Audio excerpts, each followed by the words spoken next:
My father accused me of stealing money from his safe and kicked me out. I was cut off completely. Years later, my brother found the missing money hidden in the basement. Now my father wants us to get over it. I'm 29 now, but this all started a decade ago back when I was 19.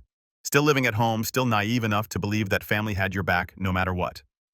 I grew up in a pretty average suburban neighborhood, the kind where everyone's lawn is trimmed just enough to pass HOA inspection, and people wave at each other more out of habit than warmth. Our house had 3 bedrooms, a finished basement, and a detached garage that my dad insisted on locking like it was Fort Knox, even though there was barely anything in there worth stealing. My parents had been married for 22 years at that point, though the last 5 of those were nothing but simmering arguments and cold shoulders. I could hear them fighting through the walls almost every other night. By the time I was 16, I'd learned to fall asleep with my earbuds in and my playlist on shuffle just to drown out the tension. Dad was always intense, not physically abusive, but stern in a way that made everything feel like a test you could fail. He had this permanent scowl etched into his face, like even breathing too loud would earn you a lecture about respect. He worked in commercial real estate and carried himself like a man who'd clawed his way up and hated anyone who hadn't. Money was sacred to him, so was loyalty, at least his version of it. He never hesitated to remind me and my older brother Aaron that everything we had came from his sacrifices. My mom, Evelyn, was the buffer between us. She wasn't weak, just tired. The kind of tired you only get from years of trying to keep peace in a war zone. Aaron, 2 years older than me, always knew how to stay on Dad's good side. He was the golden child, football captain, scholarship student, charming with the adults. He could do no wrong. Me. I was the quiet one. The kid who got decent grades, worked part-time at a bookstore, and kept to myself. I never caused trouble. I just wasn't impressive.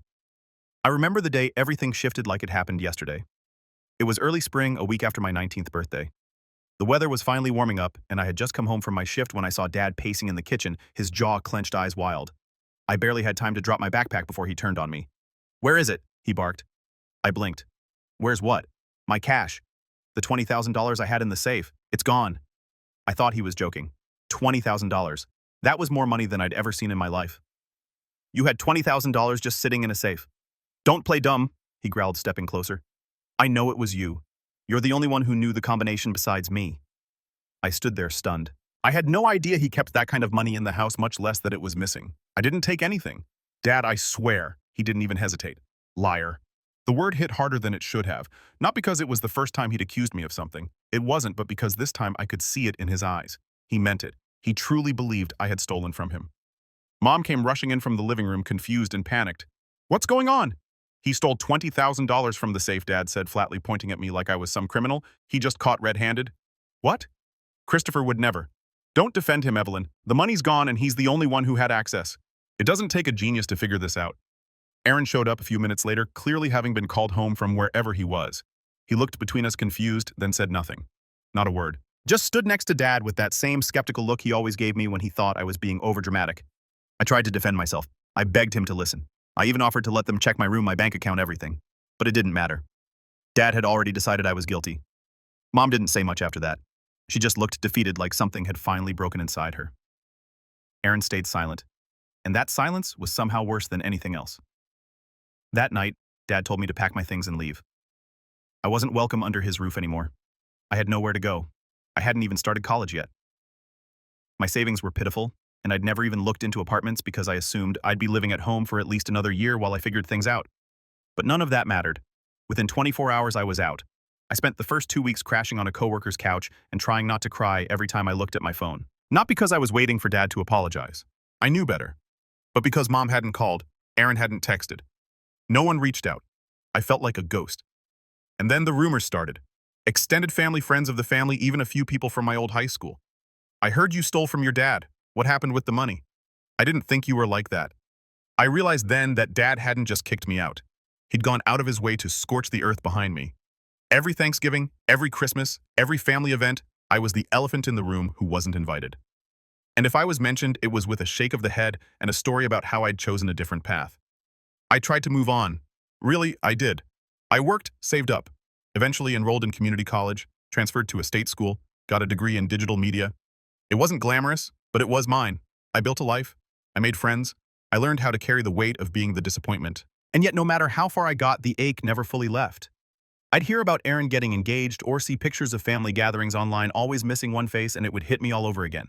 The unfairness, the betrayal, the fact that I had been branded a thief by my own father, and no one had bothered to look deeper. It wasn't until 10 years later that the truth finally came out. Not from Dad. Not from some dramatic confession or heartfelt apology. No, it came from a damn wall panel in the basement. Aaron and his wife had moved back in temporarily while their new house was being built, and he decided to renovate the basement to turn it into a small guest suite. It was supposed to be a quick job, some drywall flooring, maybe a fresh coat of paint. But during demolition, he found something tucked behind one of the panels, an envelope, old, dusty, and sealed tight. Inside was $20,000 in cash, along with a note. A note in our father's handwriting. It read, for safekeeping until the divorce is finalized. Hide well, don't trust anyone, not even Evelyn. Aaron called me that same day. I hadn't spoken to him in almost 7 years. When I saw his name flash on my phone, my stomach dropped. I almost didn't answer, but something made me pick up. His voice was quiet, hesitant. He told me what he'd found, read me the note. I didn't say anything for a long time. Finally, I asked, so I wasn't lying after all? He let out this breath like he'd been holding it for years. No, you weren't. And then he said something that made my blood run cold. Dad wants to talk. He says he wants to move past this. That was the moment everything came crashing back. Not just the accusation, but the silence, the betrayal, the years of being erased.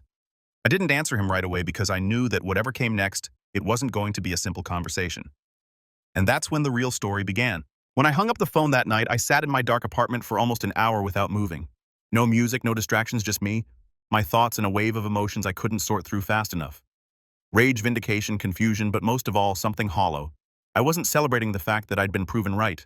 I was mourning the fact that it took 10 years for anyone to care. Aaron's voice still echoed in my ears.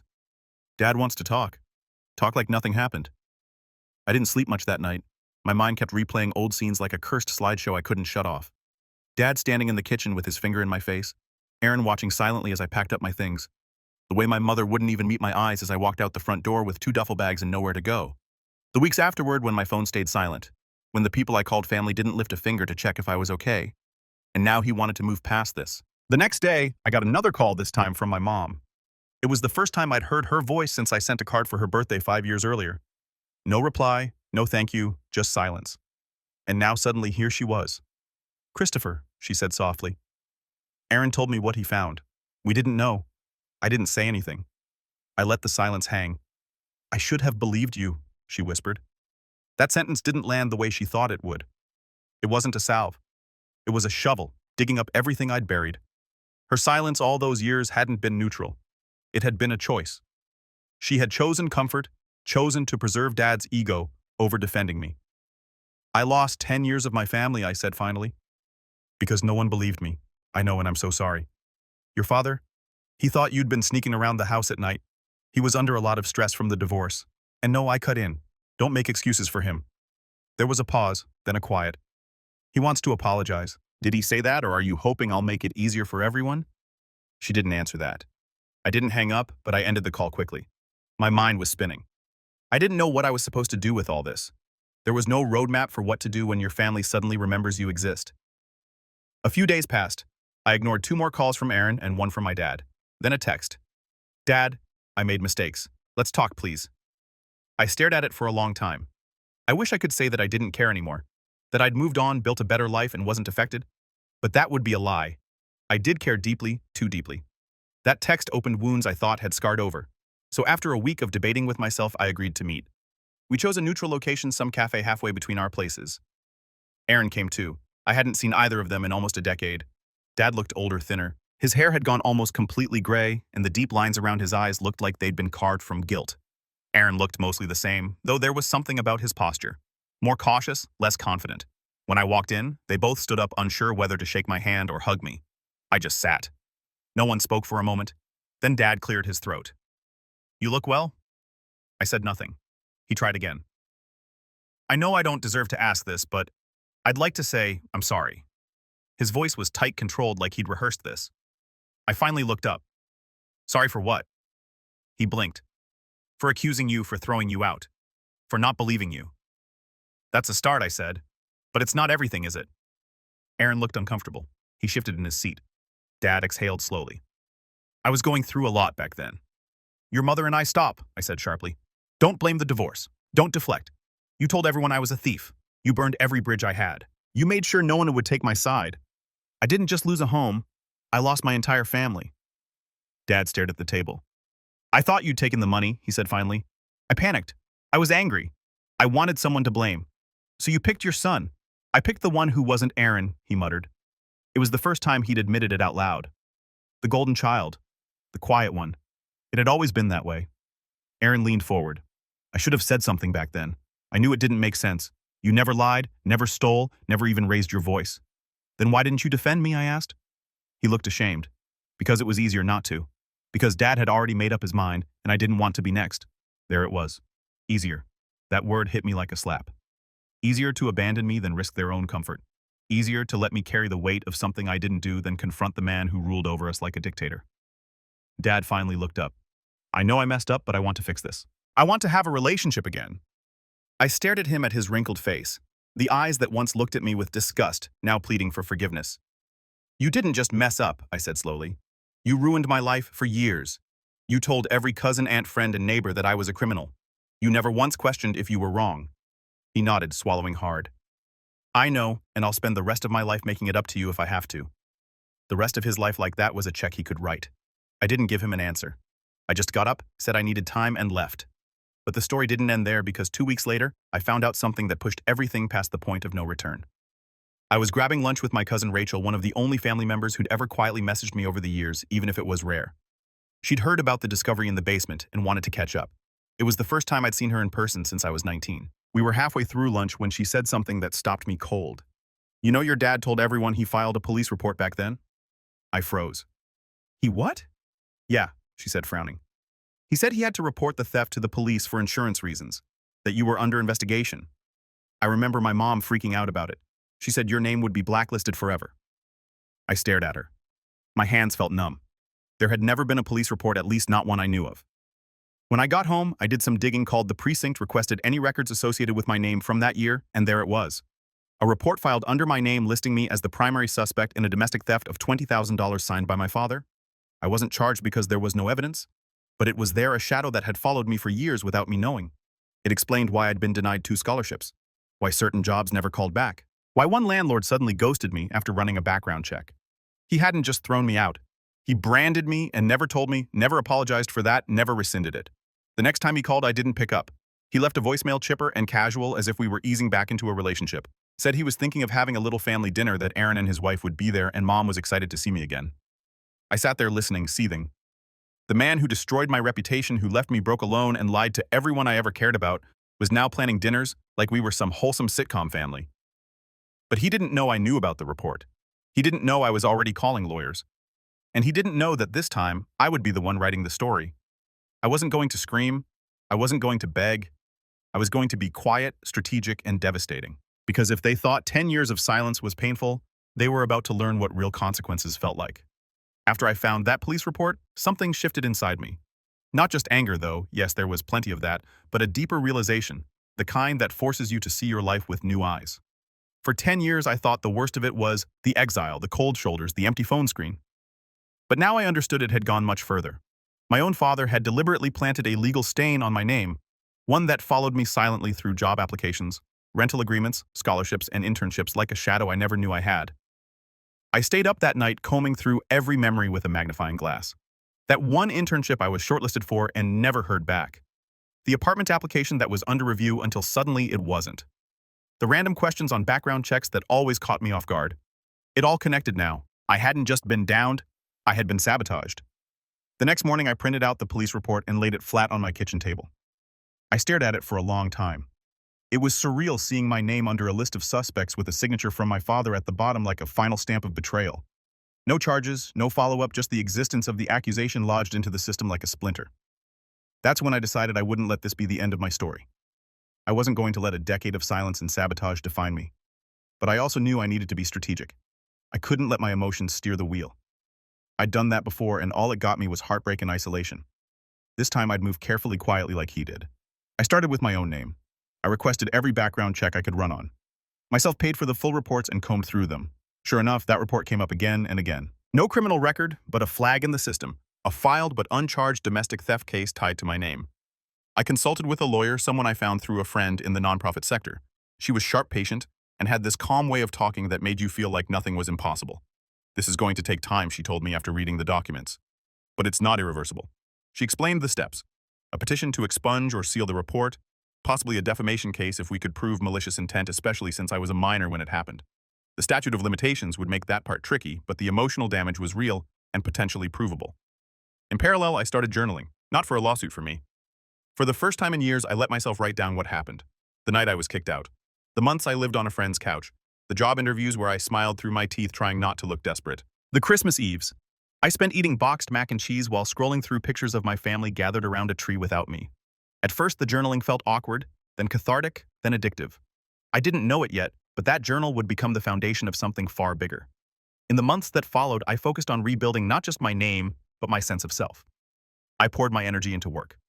At the time, I was freelancing as a video editor for small businesses and indie creators. The work was inconsistent, but meaningful. I decided to rebrand myself. New portfolio, new pricing, new clients. I worked nights, weekends. Said yes to everything I could handle. For the first time in a long while, I started to feel useful. That summer, I took on a documentary editing project for a local filmmaker who was doing a piece on restorative justice. It was a small gig, not much money, but it lit something in me. Watching footage of people healing, confronting the past, reclaiming power, it hit close to home. I edited that project with everything I had. When it was done, the filmmaker thanked me profusely and passed my name along to a few colleagues. Within 2 months, I had a waiting list. Meanwhile, my lawyer made slow but steady progress. We filed the paperwork to request a copy of the full police report from back then. It took weeks, but when it arrived, it contained one crucial detail I hadn't seen before. A handwritten note from my father attached to the report. It read, "Christopher is a troubled kid. He's been acting out. This isn't the first time. I'm worried about what else he might do." My hands shook as I read it. He hadn't just accused me of theft, he'd painted me as a dangerous person, to the police, to the system. There was nothing in my history to support that. No arrests, no school suspensions, no record of violence, or even a late homework assignment. He had invented a narrative, put it in writing, and sent it to the authorities like he was rewriting my biography out of spite. When I showed my lawyer, she sat back and folded her arms. "This changes things," she said. In the meantime, I continued rebuilding my life in small but meaningful ways. I moved into a better apartment. Not flashy, but clean, quiet, and entirely mine. I adopted a dog from a rescue Milo, a scrappy little mutt with more personality than coordination. Every morning we walked the same loop around the park, and every morning I felt a little more grounded. My social life grew too, not explosively, but enough. I reconnected with a few old friends, started saying yes to things I used to avoid. Dinners, movies, even a short weekend trip. The loneliness I'd carried for so long began to thin out, replaced by something warmer. It was still hard to trust people, but I was trying. Professionally, things began to take off. My editing business grew. One of my clients, a motivational speaker with a decent following, offered me a long-term retainer contract. I started making decent money for the first time in my life. Not rich, not yet, but stable, independent. And then one night, it happened. I got a message from Aaron. It was a screenshot of a Facebook post from my dad.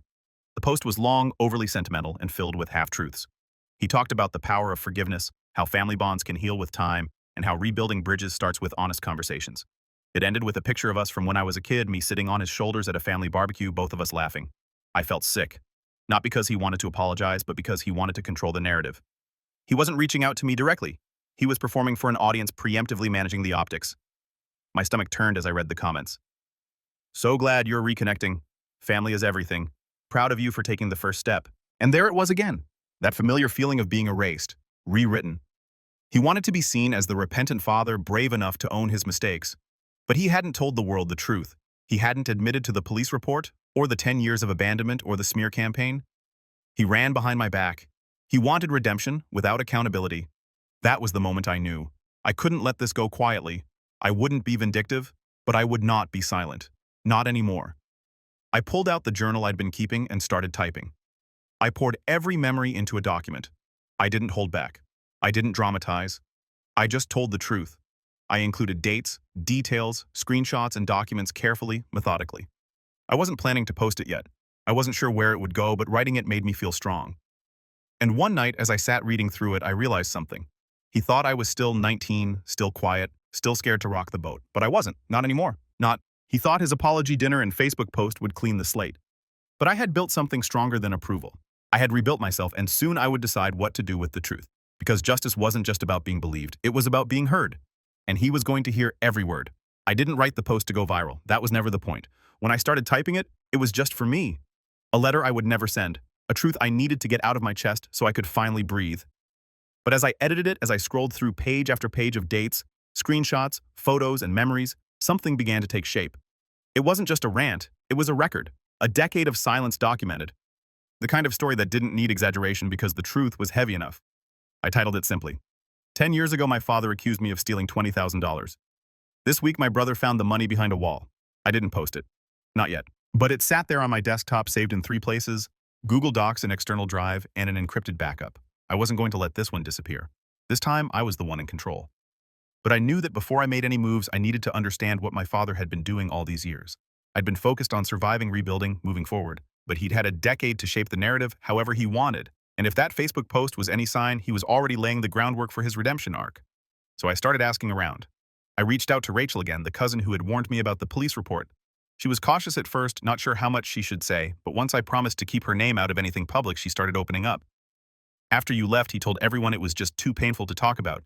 She said he framed it like you had gone off the rails, said he tried everything he could but you refused to admit what you did. Then he kind of leaned into the idea that you were estranged by choice. By choice, I asked. She nodded. He told Aunt Moran that you cut ties with the family, said you were angry about the divorce, and took it out on everyone. I sat back in my chair stunned. So I was the villain and the one who left. Yeah, she said gently. He made it sound like you just didn't want anything to do with the rest of us. I didn't even know what to say to that. The story I had lived through, the raw pain of being exiled, accused, abandoned, was being rewritten as teenage rebellion. But you believed me, I said quietly. Rachel smiled sadly. I always thought something didn't add up, but what could I do? Your dad made it very clear that asking questions wasn't welcome, and no one wanted to take sides. That phrase again. No one wanted to take sides. For 10 years, they'd all chosen neutrality, and in doing so, they chose him. But now, I wasn't alone anymore. Over the next few weeks, I reached out to more people, a few old family friends, a former neighbor, even my old high school counselor, Mrs. Harper, who had always been kind to me back then. To my surprise, a pattern began to emerge. My dad had done more than just accuse me. He'd waged a full-on campaign. He told our neighbors that I had been stealing little things for years. Told my uncle that I had a secret drug problem. I was hiding from everyone. Told a church friend that I'd stolen from my mother's purse when I was 16. Something that never happened. One person even recalled him saying I'd forged his signature to get into his safe. Each lie was slightly different, but they all painted the same picture. I was dangerous, dishonest, untrustworthy, and he never once corrected any of it. He never came clean when the truth came out. He never took down the report. He just shifted his strategy from defense to damage control. And that's when I realized something important. He didn't regret what he did. He regretted being caught. The family dinner, the Facebook post, the sudden warmth. It wasn't about healing. It was about optics. He wanted to control the fallout before it spread. He knew Aaron had told me the truth. He knew the report still existed. He knew that his carefully built version of events was starting to crack. And now I held the hammer. So I began to plan. I wasn't going to scream at him. I wasn't going to show up at his house or stage some dramatic confrontation. That's not how he operated. He didn't scream. He didn't throw punches. He moved in whispers and rumors and quiet conversations behind closed doors. So I would beat him at his own game. The first step was legal. With the help of my lawyer, we filed a formal petition to have the police report sealed and removed from all publicly accessible databases. It would take time, but we had a solid case, especially with the discovery of the money and the note in his handwriting. Aaron was willing to sign a sworn statement confirming when and where he found it. The second step was personal. I drafted a letter to the family, not emotional, not dramatic, just factual. I laid out what happened, the accusation, the report, the consequences. I included photos of the note. Aaron found a copy of the police report and a brief message. I'm not writing this for sympathy. I'm writing it because for 10 years I lived with the consequences of a lie. I deserve the right to tell the truth. I didn't send it yet. I waited because the third step, the most important one, was the setup. I needed a moment to gathering something public enough to make silence feel like complicity. And wouldn't you know it, that opportunity came gift-wrapped. Aaron's wife Julia was planning a baby shower, their first child. She invited the whole extended family, even me. At first I thought about declining. I didn't want to taint their moment with the undercurrent of all this history. But Aaron called me and insisted. You should be there, he said. Your family, no matter what he says. I agreed, on one condition. That Dad wouldn't be warned. Aaron hesitated. Are you planning something? I'm planning the truth, I said. Nothing more. The baby shower was set for mid-June. A picnic-style event at a local park rented pavilion, catered food, the works. A lot of extended family planned to attend. People I hadn't seen since I was a teenager. People who still looked at me like a ghost when they saw me in public. I decided that would be the day I set the record straight. I printed 25 copies of my letter, stapled each one, neatly tucked them into a plain envelope marked, "Please read before leaving." Then I showed up. I didn't make a scene. I didn't bring up the past. I smiled, shook hands, congratulated Julia, brought a gift. I sat at a table with some cousins and made polite conversation. I helped stack plates when the wind picked up. My father was there, of course. He gave me a strange smile. He didn't approach, but he watched me like he was waiting for a bomb to drop. And near the end of the party, when people were beginning to gather their things, I quietly handed out the envelopes, one per family. I didn't say what it was, I just smiled and said, "Take this with you. Please read it when you have time." Some people opened them immediately, others waited. But within 10 minutes, I saw the ripple begin. Eyes widened, mouths fell open. People looked from the paper to my father, then back to me. He noticed. Of course he did. He started moving toward me fast. His jaw was tight, his hands clenched. "What did you do?" he hissed. I didn't flinch. I told the truth. "This is a private matter."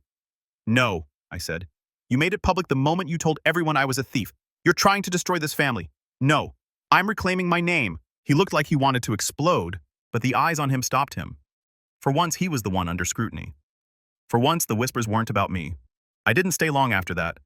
I said goodbye to Julia and Aaron, thanked them, and walked away calm, steady, unshaken. That night, my inbox filled up with messages. Some were apologies, some were shocked questions, some were silent hearts or crying emojis, but every single one said the same thing. I had no idea, and that was the point. Not revenge, not rage, recognition. The truth was out, but the fallout, that was still coming, and I wasn't done yet. The baby shower changed everything, not instantly, not in some cinematic explosion of yelling and apologies, but in the quiet ripple effect way that truth always does. One envelope at a time, one conversation at a time. It spread not just among my extended family, but through the entire ecosystem my father had carefully built over the past decade. The neighbors, the old family friends, the church group he liked to boast about during Sunday coffee hour. Everyone who had heard his version of the story that I was a selfish, ungrateful son who betrayed him and left the family now had mine in my own words with receipts. But I wasn't done, because while emotional vindication was healing, there was still the matter of my name legally and professionally. The sealed police report had been damaging in ways I was only just starting to understand. My lawyer had begun tracking down places where that incident might have silently interfered with opportunities. Internships that passed me over. Housing applications that mysteriously stalled. In one case, a small media company I'd applied to 5 years ago admitted off the record that a flagged background check was the reason they didn't move forward, even though my qualifications had stood out. We filed a formal request to have the report fully expunged and removed from all databases. That required testimony documentation and something more. A letter from my father recanting his accusation. I didn't ask him for it right away. I knew he wouldn't give it willingly, but I had a plan. After the baby shower, the calls started. Aunt Moran, Cousin Leo, even a family friend named Greg, who I hadn't seen since I was 17. Most were stunned. A few were apologetic. Some were defensive, not of me, but of their own silence. "Your dad never said anything about a note behind the wall," one of them said. "He told us you confessed." That hit me like a punch to the chest. I hadn't just been accused. I'd been fictionalized. My father had written a version of me that didn't even exist. A dishonest, manipulative boy who'd admitted to stealing and then stormed out in shame. I stared at that message for a long time. Then I knew what had to come next. I drafted one final message. Not to my family, to my father. A simple email. No emotion, no dramatics. Subject: next steps. "Dad, you know what you did, and now so does everyone else. But this isn't over. Attached is a statement I need you to sign. A formal retraction of the accusation you made in 2015, including the note you left behind the wall. We will be submitting this, along with the motion to have the police report fully sealed and removed. This is the bare minimum. If you refuse, we'll proceed without your cooperation. But that path will include a public defamation case, which I've already begun preparing with my lawyer. I've collected enough evidence, police documents, character statements, messages, sworn testimony to make a very strong case. If this goes to court, the details will become public record. I don't want that. But I won't be your ghost anymore. You have 5 business days to respond." I didn't expect a reply. But 3 days later, I got one. A single PDF, signed, dated. No apology. But it was done. We submitted the retraction with our petition. Within 3 weeks, the report was sealed permanently. Any trace of it was scrubbed from my background. Legally, professionally, digitally. It no longer existed. And with that, I had everything I needed. But I wasn't finished yet. The last part of my plan was quiet, intentional, permanent. I'd spent the past year rebuilding my life, my career, and my identity. I had a portfolio full of successful projects, a growing roster of clients, and a reputation for precision and professionalism. But now I wanted to use my voice for something more. I launched a podcast, just a small one. No sponsors, no flashy intro, just me, a microphone, and stories. Real stories. The first episode was titled "The Son Who Was Erased." I didn't use names. I didn't need to. I told my story. From the day I was accused to the couch I slept on to the dog I adopted to the wall panel in the basement. I included every beat of the journey, not to shame anyone, but to show people what it's like to be cut out of your own family without a second thought. The episode went viral. Not overnight, but slowly, one share at a time. People wrote in with their own stories, being accused, abandoned, misunderstood. Some told me they'd reached out to their siblings for the first time in years. Others said they'd finally stood up to a parent who had manipulated them for decades. I hadn't meant to become a voice for anyone else, but somehow I had. And that became the final act of my revenge. Being heard, not as a victim, not as a lost son, but as a man who rebuilt himself from ashes and turned betrayal into something meaningful. My father never responded to the podcast, but I heard through the grapevine that his church quietly removed him from the community outreach committee, that a few family friends stopped returning his calls, that his name wasn't quite as golden anymore. He didn't lose everything, but he lost control. And for a man like him, that's worse than losing money. I saw him once more a few months later by chance in the grocery store. He spotted me near the produce aisle. Our eyes locked for a second. He gave me a faint nod. I didn't nod back. I turned paid for my groceries and walked out into the bright afternoon without looking back. I didn't need anything else. Not his guilt, not his apology, not even his silence. Because I had something stronger. My truth, my life.